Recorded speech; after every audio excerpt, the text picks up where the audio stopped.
want to truly embrace the festive spirit, we must bring back public transport on Christmas Day.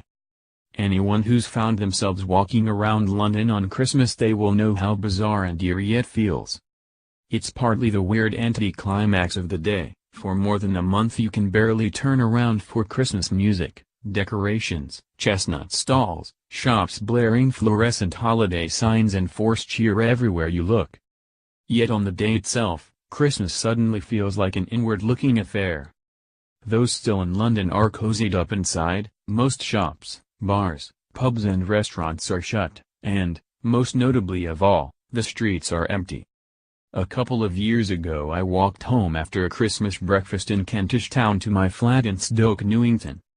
I walked slowly and it took about an hour and a half. In that time I saw a handful of cars, a few taxis and nothing else. No buses, no cyclists, no traffic jams and barely anyone walking around. Christmas Day is the one day of the year when public transport entirely shuts down, meaning that anyone who needs to get anywhere must either have a car or be willing to pay exorbitant fees for a minicab. This has not always been the case. Rail services ceased to operate on Christmas Day throughout the 1950s and it wasn't until 1979 that London Underground followed suit. The reason for this was a lack of demand, after all, not that many people choose to travel on 25 December. And subsequent privatization has allowed operators to stick to this status quo. But as a consequence, a large section of the population is put through huge stress, expense and emotional turmoil. According to the Office for National Statistics, more than 1 million people worked on Christmas Day in 2014, and that number appears to be increasing year on year.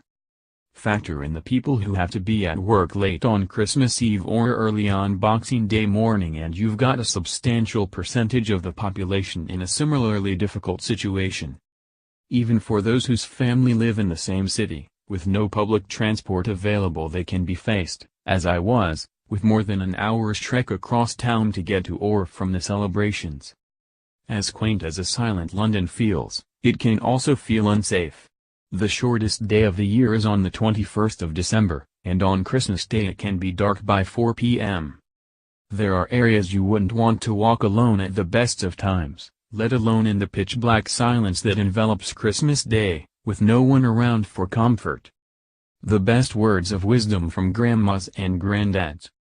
Cockapoos reenact festive scenarios for sisters' Christmas cards. You can now get mistletoe deodorant in case you in number 039. Do you like a smooch on your pits? As a society we are willfully blind to the injustice this creates. The majority of people working on Christmas Day will work in the notoriously badly paid service sector, or will feel pressured into taking those shifts due to financial needs. I speak from personal experience. And yet those are the people who will lack the means to travel if there's no public transport available. There will always be those, like me, who have no particular qualms about spending Christmas alone, or going into work. So why not make it easier for us to put our day to good use, rather than forcing us into the 4-mile radius we can walk to? We argue that the holiday season is about family, yet nothing feels less in keeping with the Christmas spirit than the situation we've created where it's impossible for the least wealthy people to physically reach their loved ones. The takeaway from Prince Harry's engagement is that the monarchy is a useless institution which needs to go. Religious institutions promote sexism through marriage and abortion ideology. Changing God's gender won't fix that.